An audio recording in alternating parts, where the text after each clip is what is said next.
Hi. So I'm going on blabbing about this book again. The 7 Habits of Highly Effective People by Stephen Covey. For those of you that don't have this book, it's a really ideal situation to have one.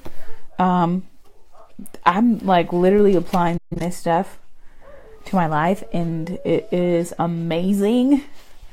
But today I wanted to focus on what is your personal mission statement. And I talk about this all the time, and I'm always on my soapbox about it. And when I mention it to people, they get annoyed because they're like, I don't know what my personal mission statement is. I just kind of like live, and that's that. But I would like to challenge you to have a personal mission statement. Okay? So, I'm going to read from the book. There's a paragraph about this, and I would like to explore that to see if it's something that you resonate with. Okay? It says, writing and using a personal mission statement.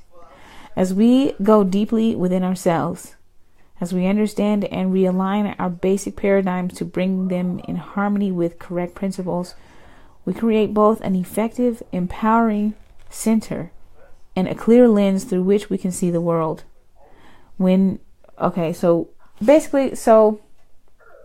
What I basically got from that was, if you have a mission statement, you're more clear about what you're doing in the world versus not knowing and kind of being that wandering man or woman and not knowing what the heck you're doing every day. And I know so many people like that, and not to judge, but to be directionless can be hard on the person, not only the person, but their family and friends and whatnot, because when you see people that don't have a mission, a personal mission, it can be difficult for them to achieve things in life and to get things done, even on a day-to-day basis. And that is like a major frustration. When you don't achieve anything, it kind of just beats your spirit down. Okay? Hey, Beverly. Hey, Dee Dee. So we can then focus that lens on how we as unique individuals relate to the world. Okay? So I don't know if you guys have heard of the book Man's Search for Meaning by Viktor Frankl. He is a Holocaust survivor, and he wrote about his experience in the Holocaust, and they refer to him here. It says, Frankl says, we detect rather than invent our mission in life. I just want to stop for a second. You do not invent your mission in life. You detect it. You find it out. You discover it. You discover your purpose. And a lot of people think, oh, well, if I just go to school and get this degree, or if I get this certification, or if I just, get the right job, then I'll know what my purpose is. But that's not really how it works. And oftentimes it's something that we did not plan. And I can tell you that from experience. I have my master's, and it's not really the thing that I got my master's in. While I use it in practice, it's not something that I'm like super uber passionate about. I got a business degree because a business degree was safer than getting an art degree. Okay? And there's a lot of people out there that do that. But when you have like a personal mission statement, that choice of words, you detect it rather than invent it. That's huge. That's like a huge golden nugget for me, because there've been things about myself that I've detected, and I know that other people detect things about themselves, and you help people in ways that sometimes doesn't fit into a box. It doesn't fit into a degree. It doesn't fit into, society's view of what you ought to be doing, which I think is really interesting. Hey, Sean, how are you? So it says, I think each of us has an internal monitor or sense, a conscience that gives us an awareness of our own uniqueness and the singular contributions that we can make.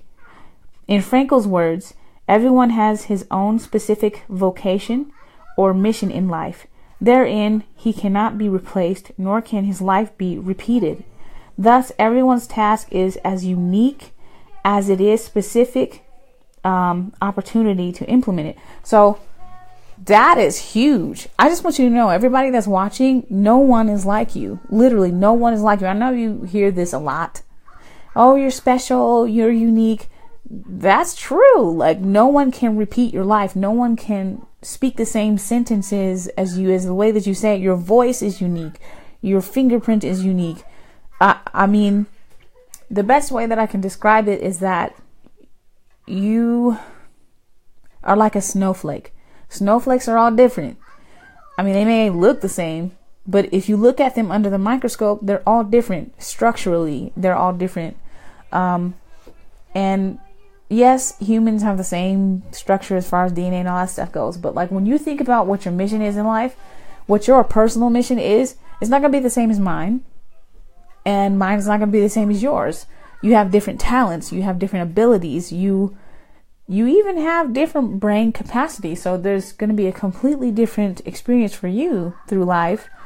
I mean, this all boils down to, I hate to say it, but it does boil down to, you know, your ethnic background, your, whether you're good looking or whether you're just okay looking or not, you know, there's so many different variables, but your life is completely different than someone else's life. So for me to say that everybody is doing the same thing would kind of be wrong to say.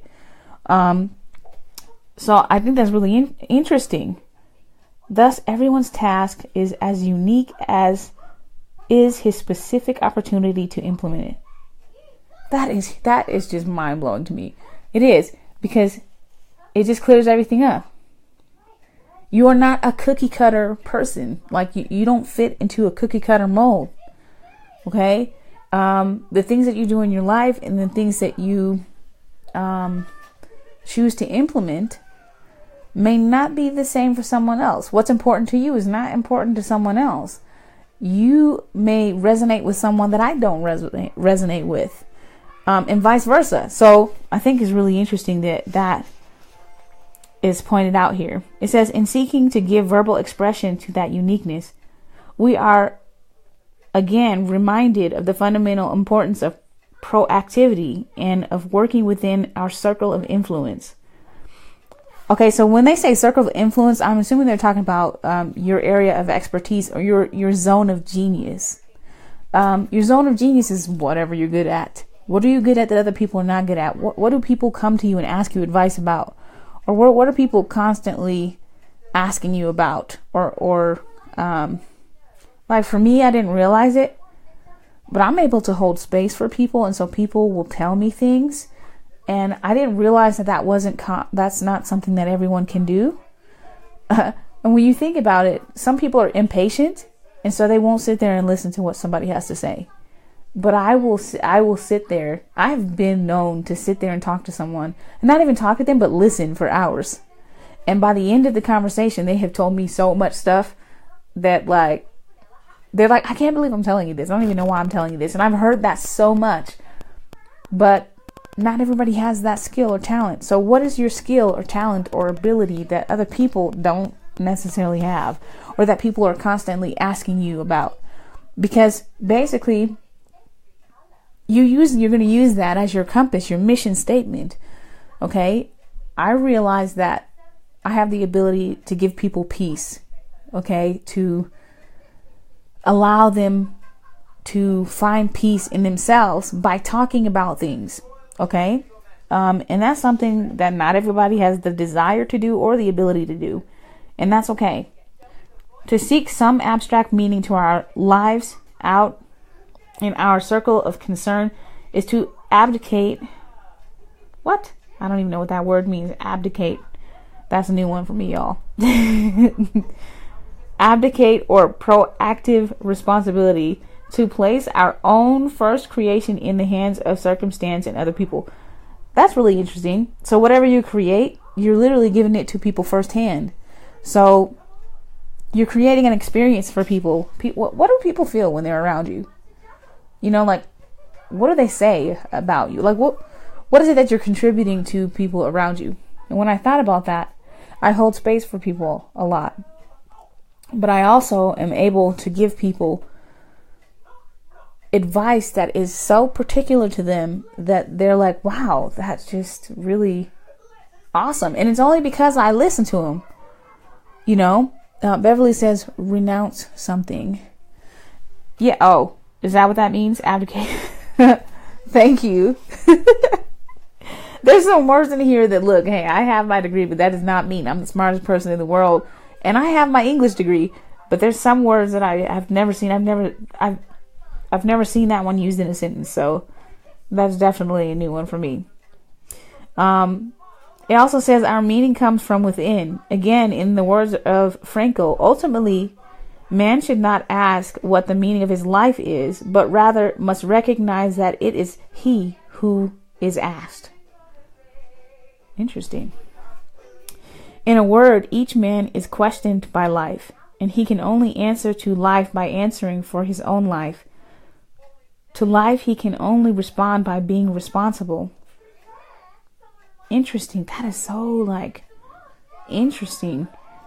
Ultimately, man should not ask what the meaning of his life is, but rather must recognize that it is he who is being asked.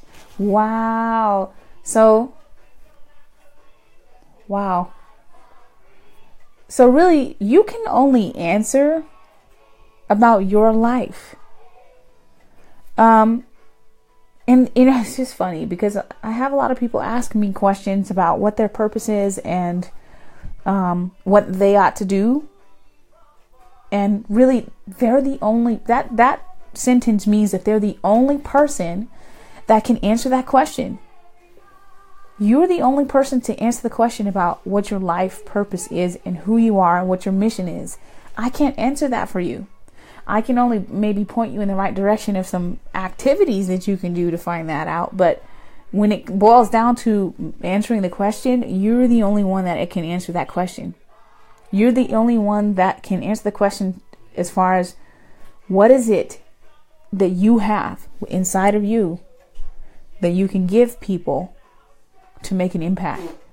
That's not something that I can do for you. And I think that it was just this. I love this book, y'all. This is so profound. I love this book. Personal responsibility or proactivity is fundamental to the first creation. Returning to the computer metaphor, habit 1 says, you are the programmer. Habit 2 then says, write the program. So, in other words, listen, you're the author to your own life. That means that you need to be thinking about how you're going to do your own program.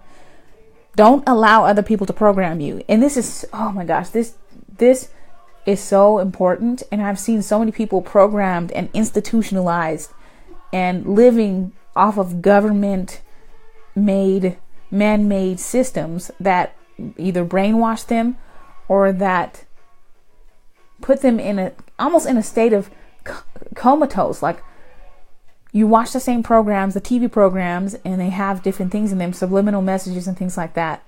And people allow themselves to be programmed.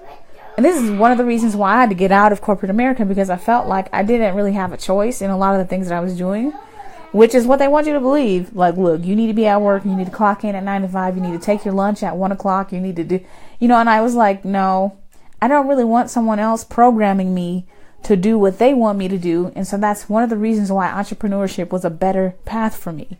But nobody could tell me that but me. You get what I'm saying? Like, no one can tell you what's best for you. Some people do better in that type of environment because they have more direction, and it's like they just know what the next step is. With entrepreneurship, it's definitely a little bit more of a wild hair. Okay. The book is The 7 Habits of Highly Effective People by Stephen Covey. And I've been reading this for a couple months, you guys. I had to read it slow because there's words in here that I like I said, abdicate, which Beverly gave me the definition for.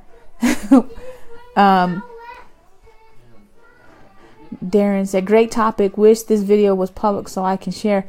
I think it is public. I'm pretty sure it is public, but I don't know, actually. That's a really good question. I need to check. I need to check to see. I think you can share it, though. Until you accept the idea that you are responsible, that you are the programmer, you won't really invest in writing the program. Boom. There it is in a nutshell, you guys. That's really what we're talking about right now. If you do not accept responsibilities that you are the writer, the author of your own life, you ain't gonna write nothing. And please write something good, because you only get one chance at writing it. Hey Brett, Duran says, only your friends can see it. Oh, lame. Okay, I'll go in and I'll change the setting on this, because I must have done it by accident. You know, me and technology, we don't go, I know we go way back, but like, I'm not a huge fan of technology in that way. So I will see what I can do about changing that. That explains a lot. Probably explains a lot why I haven't been able to get people to share the video. My bad. Okay. So that one sentence, until you accept the idea that you're responsible, that you are the programmer, you won't really invest in writing the program. As proactive people, we can begin to express, or can begin to give expression to what we want to be and do in our lives. We can write a personal mission statement, a personal constitution. A personal constitution? I've never even thought. Thank you. It's happened to the best of us. Yeah, I don't know what I did. I must have done something. And when you go on live, you have to choose who you want it to show it to. And I just kind of went live. I didn't really pick anything. So, that explains a lot. Thank you for pointing that out. Okay. A mission statement is not something you write overnight. It takes deep introspection, careful analysis, thoughtful expression, and often many rewrites to produce it in final form. Oh my gosh, and this is why it's taken me so long to read this book, because every paragraph or so I'm like, whoa, and I want to write in the book, but I'm like, I don't really want to market it, because it's just, if I want to hand it to someone else, I don't really want a bunch of markings in here. But this is good stuff. This is so juicy. That first sentence, mission statements are not written overnight. That means that you don't have to know everything right now. It doesn't mean that you need to write everything down. You need to know where you're going. Listen, it's good to plan, but don't plan too far ahead, because so many things change. So many things happen to you. So many people come in and out of your life, and so many things happen that it almost seems redundant to do that. It takes deep introspection. You need to look deep inside yourself. Careful analysis, thoughtful expression. I remember when I was in high school, I used to paint, and I didn't start painting until I was 16. And my teacher was like, "Where have you been all my life? You're like the fastest gun in the West." But I felt like when I painted, I didn't really have any deep thing to say. And it's the same with my singing. I felt like when I sang and made up lyrics, my lyrics didn't really have a whole lot to say. And it was because I hadn't been through much in life yet. So oftentimes you might want to write your mission statement, have it all mapped out, but maybe some things have to happen. Maybe there's some layers that need to be built onto you in order for you to have a mission statement that is, well-rounded. It says it may take you several weeks or even months before you feel really comfortable with it, before you feel it is a complete and concise expression of your innermost values and directions. Even then, you will want to review it regularly and make minor changes as the years bring additional insights or changing circumstances. So just as I was just saying, this is good. This is good. This has been some profound stuff that has really made me think differently about life. I would have never thought to write a mission statement for myself. I mean, maybe for my business, but for myself. But then when you think about business and personal life, they're intertwined. See, so if you don't have a personal mission and you start a business and you don't know yourself well enough, some things can happen and it'll really make it difficult for you to run that business because you don't know yourself well enough. And that's okay. But at the same time, I can tell you, I did Mary Kay. You know, I've sold Plexus, like all these, I've gotten into MLMs and stuff like that. And I just couldn't get behind the product because I didn't know myself well enough. You guys, like, I just didn't know. You know, I was a 20-something-year-old and I had a lot of things going on in my life. There were so many changes that were just rolling. I had to roll with the punches. But at the same time, when you start a business and you're changing a lot, understand that it's so important to be flexible and to change and allow it to be fluid, because some people will create a mission statement and no, that's what we got to do. Things can't change. We have to go by these rules. And the thing about that is that it limits you. It limits you. Okay. And I've just grown a lot. And this book is really helping me to understand myself and how to introspect, like how to look inside myself. This is really important. And so by me learning how to look inside myself, my son will find it easier to do so because I can teach him the things that I've learned. Right. But fundamentally, your mission statement becomes your constitution, the solid expression of your vision and values. It becomes the criterion by which you measure everything else in your life. Boom. Now, just as I was saying, when you have this personal mission statement, you'll know what business you won't start and a business that you will start. You'll know what kind of relationship you're going to get in, what kind of relationship you're not going to get in. You will know. But so many people are so quick to try to jump out there in life, especially young people. They'll try to jump out there in life and be like, oh, no, I'm going to do this and I'm going to do that. But no, get to know yourself first before you do too many different things. Because by the time you become an adult and if you don't know yourself well enough, what you're going to find is that everybody's trying to recruit you into something. And this is something I noticed. Everybody's trying to recruit me into stuff. And I'm like, now that I know myself better, I'm like, no, I ain't doing that. No, thank you. You know, but before, you know, in my 20s, I was like, I'll try it. You know, I'll try it. And it, you know, I don't regret the experiences that I've had. But I think that my willingness to try so many different things, it did show me, you know, who I was as a person. But I think I could have avoided a lot of heartache and a lot of bad situations, you guys. Bad situations. And so having a personal mission statement is not necessarily just about, you know, having a mission statement. It's about knowing yourself. And gosh, like, it becomes the criterion by which you measure everything else in your life. Wow. What y'all saying in the comments? It looks like you're saying a lot of different things and I'm missing it. This is good stuff. I'm glad that you're getting something from it. I've been reading from this book for a couple months and I've read some stuff in here and like my eyeballs just about popped out of my head. Like, wow, that makes so much sense. I keep having all these aha moments because oftentimes when you don't read or when you don't look at what other people are saying, it limits your perspective a little bit, because this has expanded my perspective on life and on myself and on others.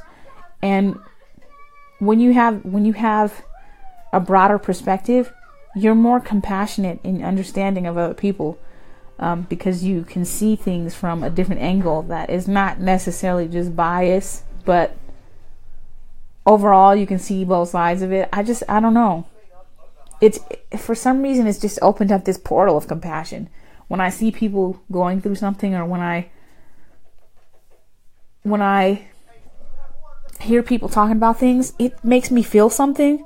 Whereas I notice that regular society is pretty desensitized to other people.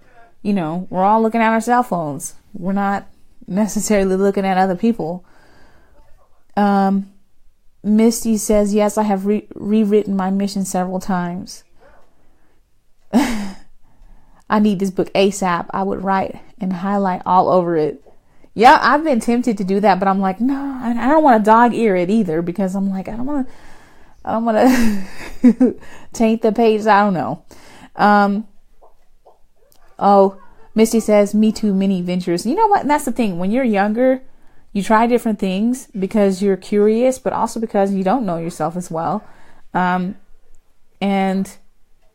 I honestly think when I started those MLM companies, I wasn't mature enough to really realize what I was getting into. Some people like MLMs. MLMs basically is multi-level marketing, like, Mary Kay. Mary Kay is definitely that.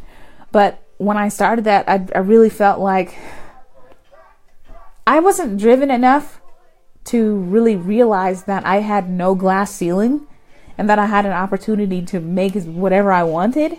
And it wasn't necessarily that my work ethic was bad. I was just like, I don't like being told no. So I was like, not as good at that. The book is The 7 Habits of Highly Effective People by Stephen Covey. If you do not have this book, I would recommend that in 2018, this be on your top priority list of things to read because it's just juicy. The last couple paragraphs, it says, I recently finished reviewing my own mission statement, which I do fairly regularly. Sitting on the edge of the beach alone at the end of a bicycle ride, I took out my organizer and hammered it out. It took several hours, but I felt a sense of clarity, a sense of organization and commitment, a sense of exhilaration and freedom. I find the process is as important as the product. Writing or reviewing a mission statement changes you because it forces you to think through your priorities deeply, carefully, and to align your behavior with your beliefs. To align your behavior with your beliefs. As you do, other people begin to sense that you're not being driven by everything that happens to you. You have a sense of mission about what you're trying to do, and you are excited about it. And I've heard from a lot of my clients and people that I work with, they say, my audience is just not, they're just not doing what I want them to do, or they're, this, that, or the other. But one thing that I've noticed is that the people you attract who you are. You attract who you are. And I know that that's not exactly something everybody wants to hear, but I realized this, that when I was not willing to invest in myself, I attracted people that were not willing to invest in me. When I was not willing to read or learn or whatever, I attracted people that were not willing to learn and read and excuse me, I guess put in the work. I'm not saying that my work ethic was bad, but I think I was at a place where I wasn't really looking to take on any new thing, and I kept attracting people like that. And so one of the things that I can say is, if you find yourself in a situation where you're attracting people that are not the people that you want to attract, look inside yourself and really figure out what about yourself is like them. Oftentimes people that are like us get on our nerves in some way. And it's because part of that is inside of us, and that's okay. But just knowing where it's coming from is really important. But this is just, as you do, other people begin to sense that you're not being driven by everything that happens to you. Now, that sentence alone is really talking about being in anticipation mode and not reaction mode. How many of you are reacting to stuff that comes your way versus anticipating that there are going to be certain problems, or anticipating that there are going to be certain challenges that basically challenge where you are? Now, last year, prime example, let me just throw myself under the bus.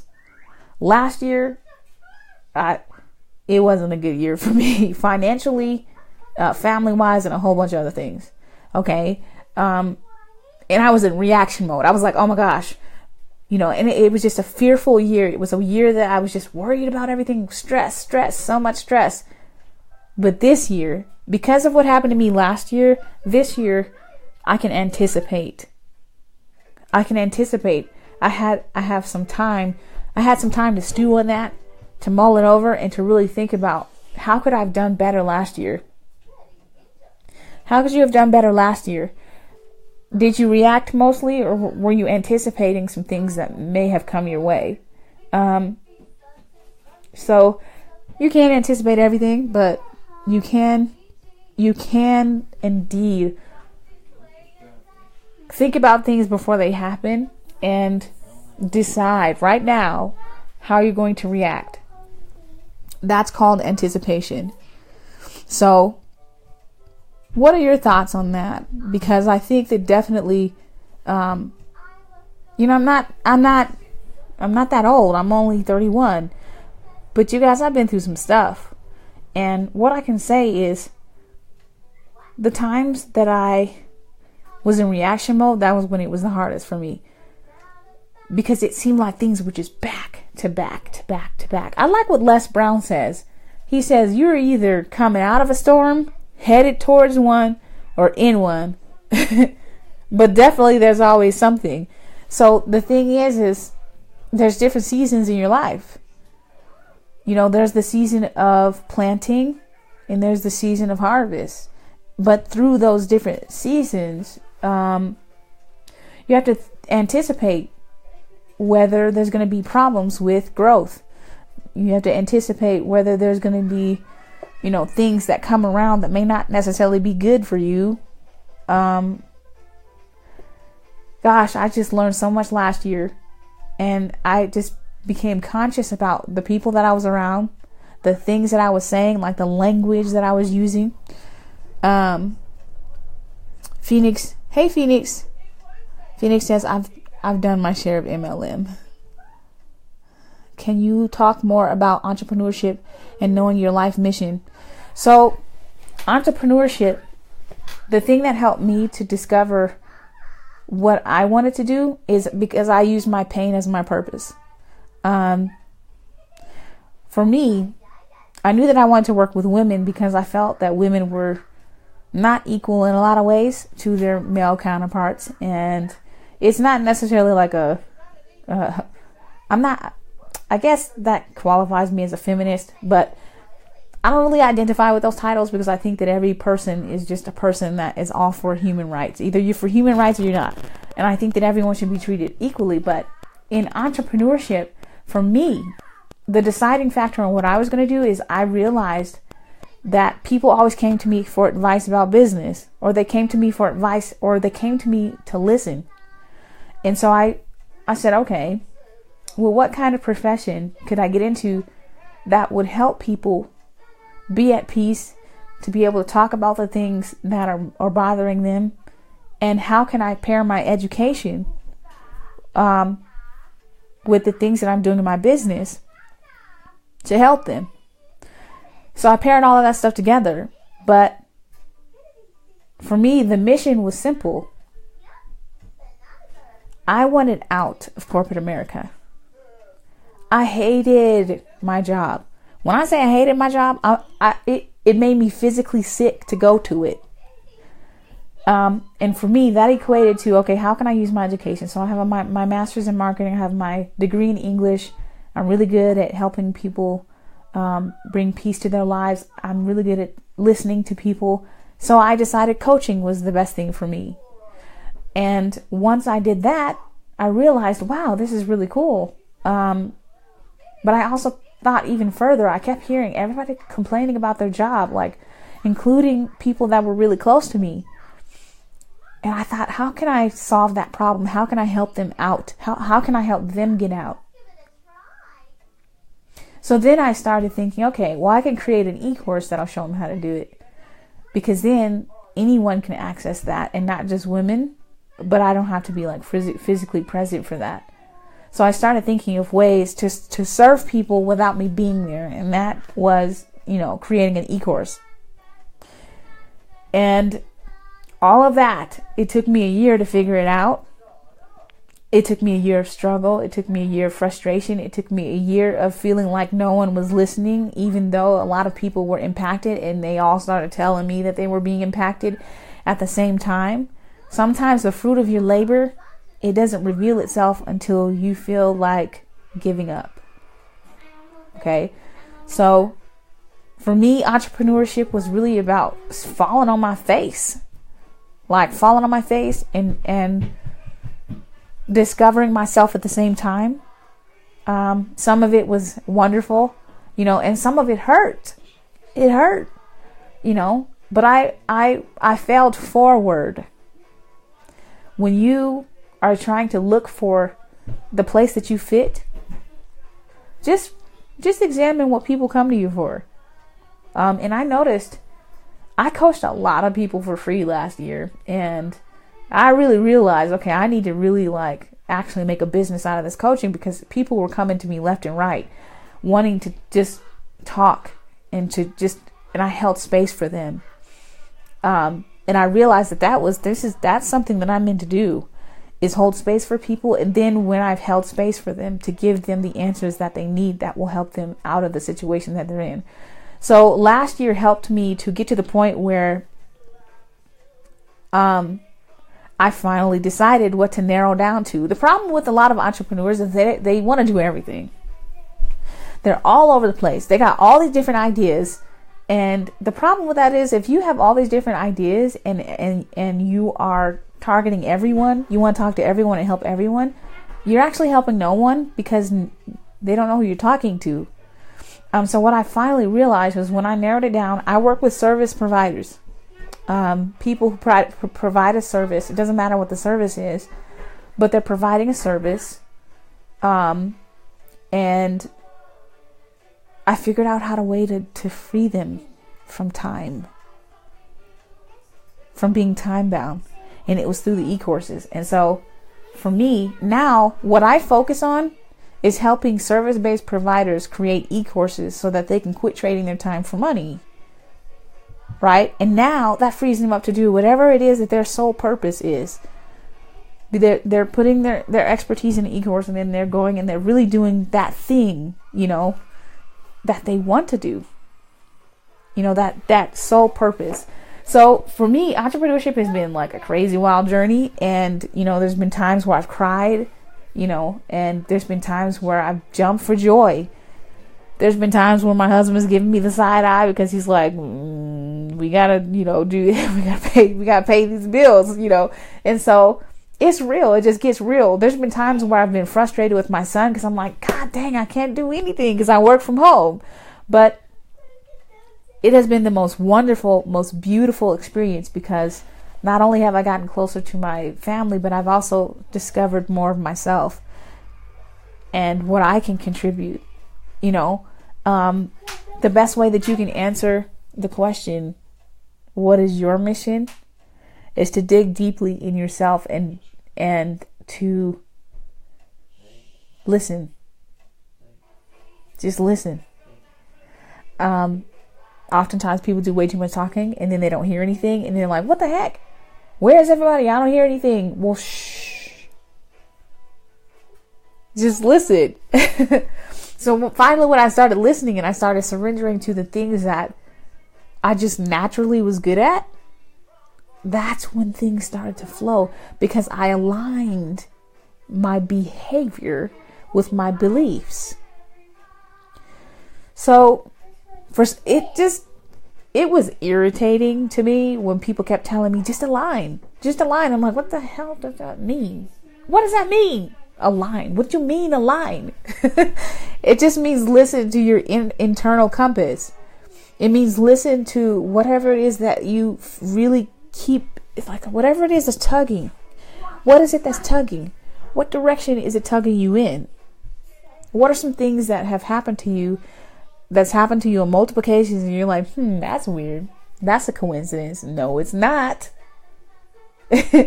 So those are some things that, from my experience, that have happened. So Beverly says, honey, we older people do the same thing because we are unsure of ourselves. Some didn't get the meme. Some didn't get the memo. Oh, you know what? And I've noticed that. Everybody's just trying to find their way. Nobody has all the answers.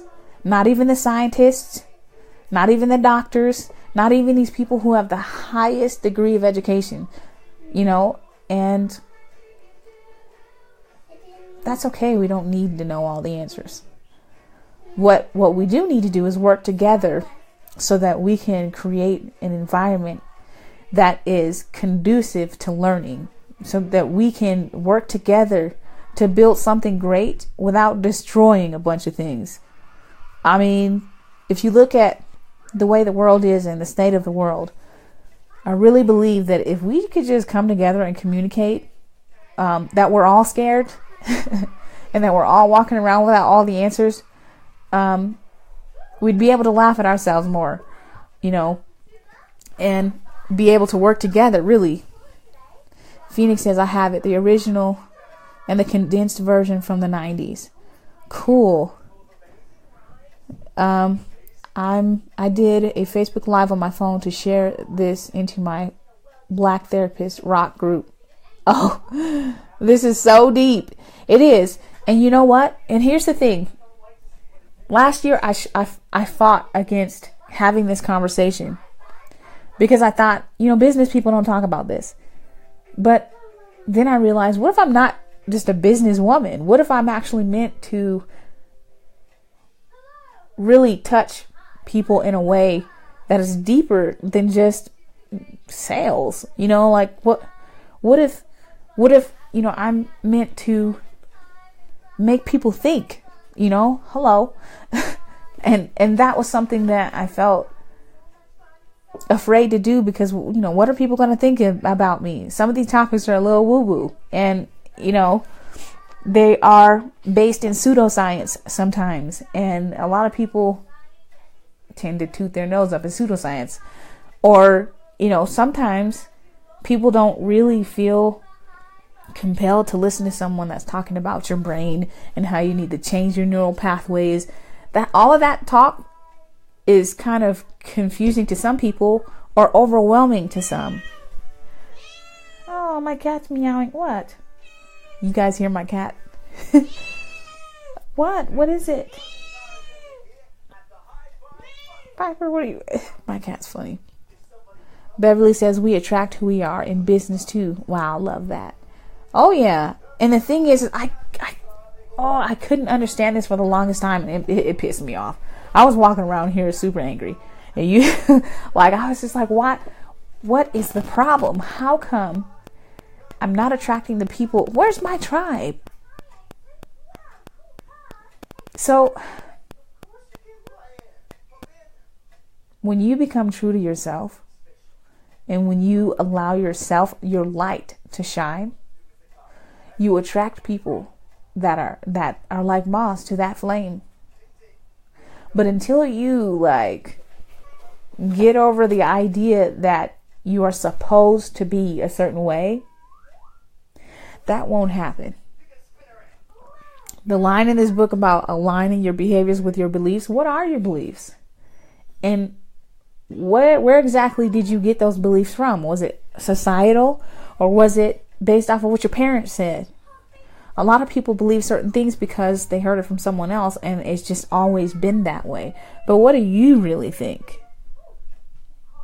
So that is something that I was afraid to form my own thoughts. And I remember one time my mom was like, stop asking everybody for their opinion. Well, you need to think for yourself. Ask the Lord, think for yourself. And I'm not saying everybody has to believe in God, but for me, that has been a huge compass. Okay. And really just getting over the fact that, yes, everyone said that it should be this way, but just because the majority says it doesn't mean the majority's right. Phoenix said, I used Stephen Covey's tips to be an effective leader in my career jobs. Need to translate to being a successful entrepreneur. And so the thing about translating these things to entrepreneurship, honestly, the biggest thing that I got from this, the mission statement thing, is to be yourself. You don't need to do anything else. Life will give you challenges that will reveal who you are. And a lot of people think that others reveal who they are. Now, in some cases, that's true because people will do things to rub you a certain way. But why go seeking for something that's already in you? We're paying people money and we're doling out money and we're looking for other people's opinion when really it's been inside of us this whole time. It wasn't until I accepted that I have certain abilities. It wasn't until I accepted that it was going to help me in entrepreneurship. It wasn't until I accepted myself that I really started getting to the point where I'm like, okay, so I have this ability to do this. Am I going to step up to the plate and use it or not? Some people are good at something. They don't want to do that thing because it's unorthodox, or because it's not sexy, or because, it's not as glamorous as the person next to them, But everybody's talents are needed. Everybody has something special to offer. And so it's unfair to shut yourself down because you're not like other people. None of us are like each other. We're all different. This is what this text is saying. You have a unique responsibility to do what you were put on this earth to do. Okay? Just stay in your lane. And as long as you're in your lane, you'll be able to help people with what you are able to help people with. But first, you need to embrace yourself. Because if you don't embrace yourself fully, not some parts of you, I'm talking about fully, the good, the bad, and the ugly. Accept all of it, because what's going to happen is, listen, a lot of my mistakes, and by telling my mistakes and my hardship and all those things, that's helped people. You're not supposed to keep that a secret. A lot of people are keeping it a secret because they're ashamed. Why be ashamed of something and that's no longer where you are? Something that happened like 10, 15 years ago, that's not who you are or where you are anymore. So, bottom line, what it really boils down to is accepting yourself. Because in the end, if you choose not to accept yourself, somebody's going to miss out on that blessing that you could have given them by being yourself. Somebody is going to miss out on what you could have said to them, or what you could have done, or what you could have created to help them. So this is really about being brave. This is really about accepting yourself and finding a way to let your light shine without letting other people snuff it out. Everybody has their opinion and 2 cents. They can go drop that in somebody else's can.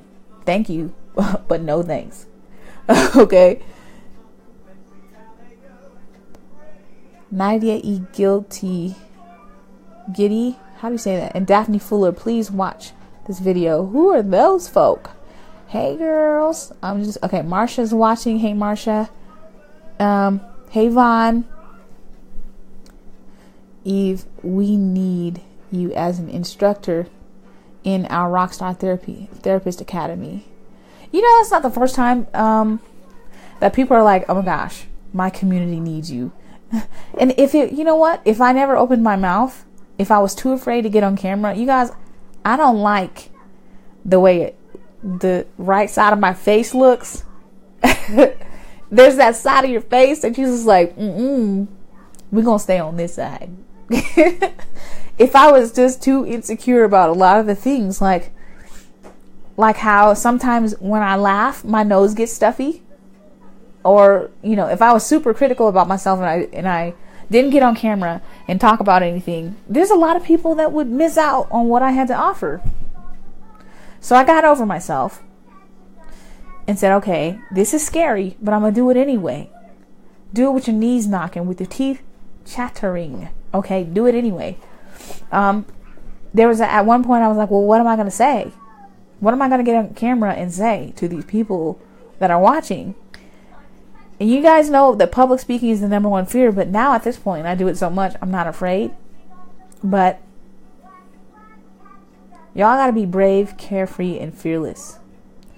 Because at the end of the day, if you don't say anything, no one knows. And no one will hear you. If you feel like people are not hearing you, it's because you're not speaking up enough. So just speak up.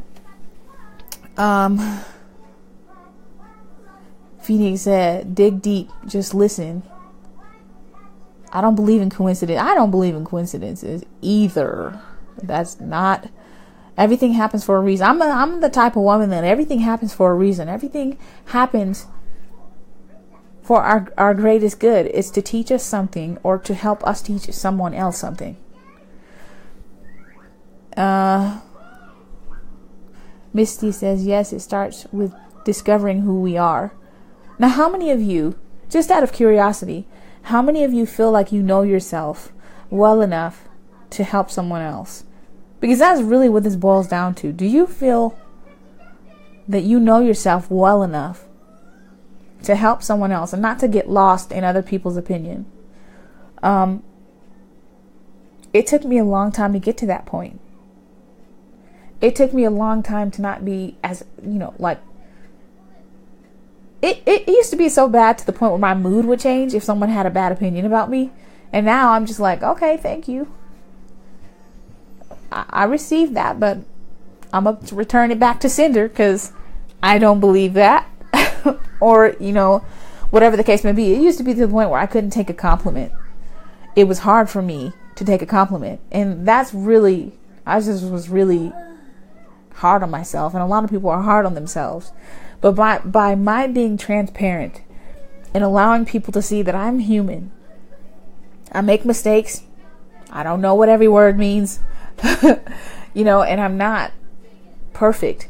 Who cares that I have a degree? That doesn't make me better than anyone. My mission in life is to enlighten people and bring them to a higher level of consciousness by showing them the path to peace.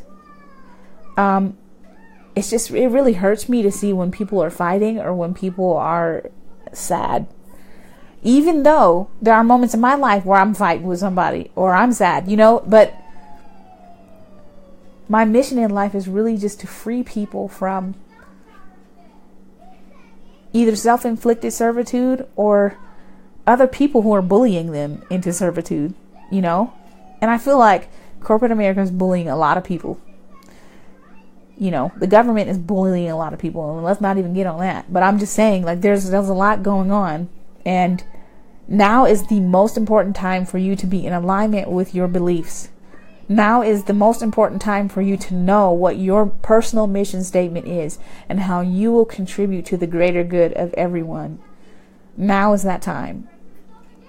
So, while I understand that some people don't really want to be involved in what's going on the outside world, you're involved whether you want to be or not. And it really just is a matter of, are you going to be brave and step up to your life's purpose? I really feel like it was preordained before you got here. So it's really about fulfilling that promise with the Lord. Like, are you going to do what it is that he gave you the gifts to do? Don't be like the person that buried their gifts and was like, I'll see y'all later. I'm going to keep mine safe. There's no such thing as keeping your gifts safe. It's going to leak out at some point, and that's okay.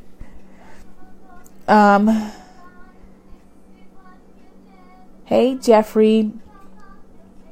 Beverly says, I started blogging in 2016 as a senior and speaking too. You are encouraging me to live. I have been fearful. Listen, last year I heard about so many people that were fearful. So many people that were afraid that they weren't going to make ends meet. So many people that were afraid that their health was going to take them out. So many people that were afraid for their children. People that were afraid for a lot of different reasons. Fear was like, it was thick last year. But this year you're starting over. You have a clean slate. You do something else. Choose something else. Michelle. Hey, Michelle. Must get past the opinions myself. Yes.